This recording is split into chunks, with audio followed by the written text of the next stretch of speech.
La première des choses quand on veut aimer sa vie, quand on veut pas avoir le sentiment de vivre à côté de ses aspirations, de ses valeurs, c'est de se rappeler une chose. La recherche démontre que nous vivons en moyenne 30 000 matins.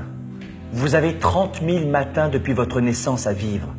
30 000 matins. Pas 2 millions, 30 000. Combien de matins il vous reste à vivre?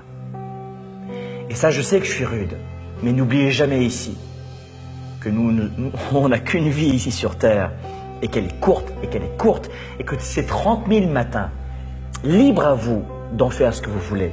Et chaque matinée, vous décidez. La deuxième des choses, c'est un peu rude ce que je dis. Ah, mais c'est très vrai. Non, ça fait réfléchir à mon tête. Mais la deuxième des choses, c'est que ça suffit maintenant, basta, de se comparer sans arrêt aux autres. La vie est dure. À quoi vous la comparez? Cessez de vous comparer au voisin. Le voisin, l'herbe est plus verte chez le voisin. Mais ça n'a rien à voir. L'herbe est différente. Cessez de vous comparer aux autres en permanence. Ça, c'est la clé numéro 2. Clé numéro 3, s'il vous plaît, écoutez ce que je vais vous dire. Prenez plus de décisions. Mais de vraies décisions. 80% des actions, des états que nous vivons chaque jour sont en fonction de décisions d'une tierce personne. Ça veut dire, vrai ou faux? Oui. C'est-à-dire que si vous voulez augmenter votre degré de bonheur, il va falloir augmenter votre degré de prise de décision. Je ne sais pas qui vous êtes et je ne sais pas si c'est vous dans le couple qui portez plus de choses sur les épaules ou pas. Mon point n'est pas là.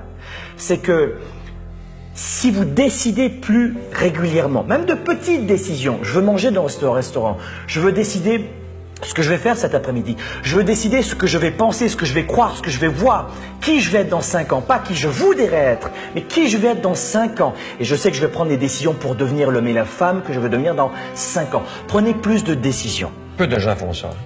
Peu de gens font ça. Il y a une autre astuce, tu vas l'aimer celle-là, tu vas l'adorer.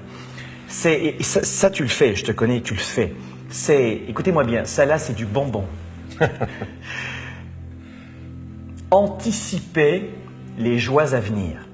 Anticiper les joies futures. Je vous donne un exemple. Ça touche tout le monde. Vous êtes dans les embouteillages. Et là, ça va pas du tout. Et là, tu es dans les embouteillages, tu es en rendez-vous, il t'en peut plus. Oui ou non? On connaît ça, moi. Vous êtes dans une réunion de travail, c'est terrible, j'aime pas être ici.